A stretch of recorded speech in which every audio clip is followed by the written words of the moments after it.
Welcome to today's Excel tip on changing tab colors.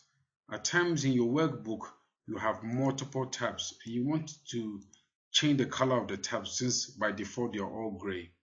What you do is you right click on each tab and you go to tab color and you change the color of the tab. So I'm going to make this red. 2015 sales values. Make that black. Let's make it brownish.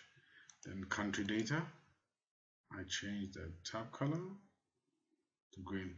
So by right clicking, going to tab color and changing the tab, that changes the tab colors for each worksheet, and it makes it a bit easier for you to navigate each sheet.